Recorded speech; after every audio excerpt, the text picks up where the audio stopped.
how do you end a relationship? Let's talk about that. Like, there's that side of things we never talk about. Like, how's your side of things on that side?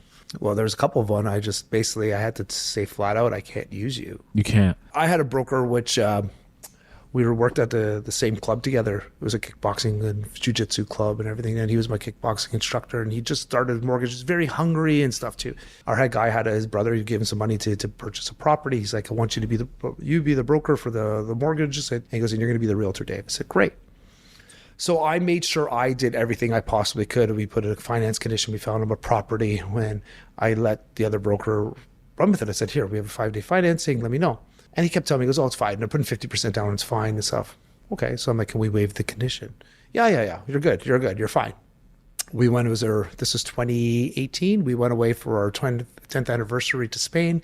It's our family. So the 4 of us, my wife and 2 kids, and our mothers came with us too. It was 6 of us. Went to great Spain. So we're all over Spain. Went to Mallorca, like it was Barcelona. It was beautiful. And I was following up with my client, just saying, because we're closing when I was getting back. So I said, listen, I'm going to be on vacation for 2 weeks. Let me know if there's anything. And I would call him. I'm like, it's about 3 or 4 weeks after I got back from close. I'm like, so I'd message him, how's it going? He goes, well, it'd be much better if I had a mortgage. I'm like, what are you talking about? And long story short, what I found out afterwards was that because the broker was still new, they didn't actually do any research behind the building that we had purchased. And because it wasn't a traditional mortgage, you didn't go through a bank. So if you go through a big bank, a lot of times they don't really black out a lot of places. Like there's very few buildings.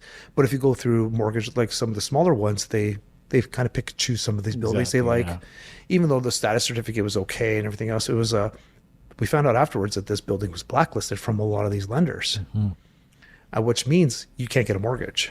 Doesn't matter what you do, you can't get a mortgage. And he didn't tell me that. And I was like, I said, you told me to waive this condition. He's like, what do you think? He goes, oh, and so he's like, he was telling me he was working on the side. And then a week before closing, he goes, I can't do this. He goes, I can't find a mortgage. I need to back out. I'm like, what are you talking about? So I ended up pulling strings from a guy I knew, from another guy who we ended up getting private. I had to pay for $800 for do like a quick appraisal. And the guy ended up closing the deal, but had to pay 13% of interest only mortgage. And we closed the deal. Wow. And I had to fire. I said, and then what I found out afterwards, this broker was throwing me under the bus, saying, oh, I did everything wrong. So I called him. And this is how I ended a relationship. I'm like, you had a 5-day financing. Yeah. I'm like, you're supposed to do research on the building, making sure you can get the mortgage. Your job is to secure the mortgage. When I don't do anything unless you tell me.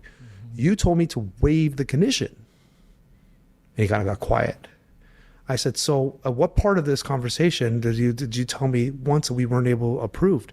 You told me we were fine. Go ahead and waive.